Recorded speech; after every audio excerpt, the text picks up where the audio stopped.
दशहरे का दिन है। आप नई गाड़ी घर लेकर आए हैं। अगले दिन सुबह आप देखते हो तो क्या, एक गिलहरी आपकी कार के स्टीयरिंग पर खेल रही है।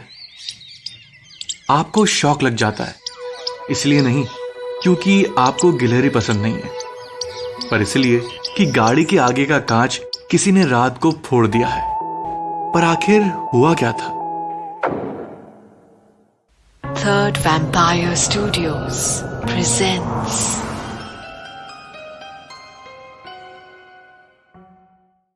मुंबई में जुहू बीच से लगकर कई फिल्मी सितारों के बंगले हैं। कई तो उनकी फिल्मों के सेट से भी ज्यादा आलीशान हैं। इनकी तरक्की एक मिसाल है उन हजारों युवाओं के लिए जो मुंबई में आकर खुद फिल्म स्टार बनने के सपने देखते हैं, और जब तक वो खुद मिसाल नहीं बन जाएं, वो मिसल पाव से कई बार काम चलाते हुए पूरी शिद्दत से मेहनत करते हैं। खैर, ऐसे ही एक बंगले में कुछ दिनों से कुछ अजीब सी घटनाएं घट रही थी, जिससे आजू बाजू वालों की फट रही थी। रोज उस बंगले की किसी न किसी गाड़ी की विंडशील्ड यानी आगे का कांच कोई फोड़ देता। और ध्यान रहे, ये गाड़ियां काफी महंगी थी। कोई बेंटली थी, कोई मर्सिडीज बेंज, तो कोई रोल्स रॉयस। इनमें से कुछ गाड़ियों के आगे के कांच तो इतने महंगे थे कि उसे बेचकर एक नई रिक्शा आ जाए। पर फिलहाल हम आपकी और मेरी नहीं, बल्कि उस फिल्म स्टार की बात कर रहे हैं जिसकी गाड़ियों के कांच रोज कोई चकनाचूर कर देता।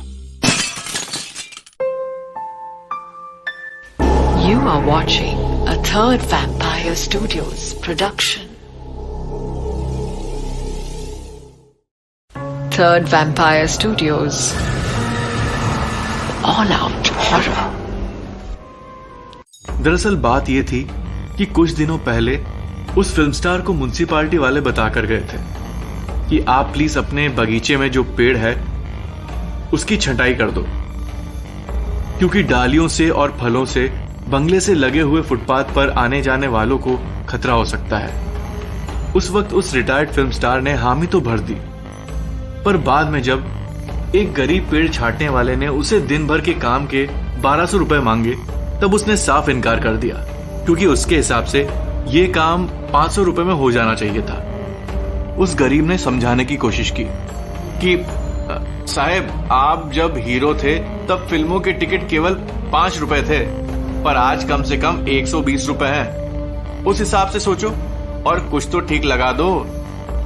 उस फिल्म स्टार ने खामोश कहकर दरवाजा बंद कर दिया और बात वहीं की वहीं रह गई। कुछ दिनों बाद एक 23 साल की लड़की उस फुटपाथ से गुजर रही थी। वो हंसते हुए सेलफोन पे बातें करते हुए वहां से गुजर रही थी। चलते चलते उसकी नजर उस टेढ़े नारियल पेड़ पर पड़ी, जिसके नारियल रास्ते के ऊपर लटक रहे थे, पर उसे कोई खतरा महसूस नहीं हुआ। पर जब वो उस पेड़ के नीचे से गुजरी, तब उसके सर पर एक बड़ा सा नारियल गिरा। उस नारियल के गिरने की वजह से उस बेचारी लड़की की जान वहीं चली गई। उस लड़की का नाम था बबीता और वो स्टेट शॉटपुट चैंपियन थी। स्वाभाविक है कि इस तरह से उसकी जान चले जाने से उसकी आत्मा बहुत गुस्सा हो गई थी। उसे उस फिल्म स्टार का सर फोड़ने का मन हुआ, क्योंकि उसी हफ्ते उसका नेशनल शॉटपुट चैंपियनशिप के लिए चयन हुआ था। पर भूतों की दुनिया के तौर तरीकों से आप भी वाकिफ हो। वो आम तौर पर इंसानों की जान नहीं लेते। हाँ, कुछ एक्सेप्शंस जरूर हैं, पर मैं वो आपको कोई एक्सेप्शनल बात होने पर बताऊंगा।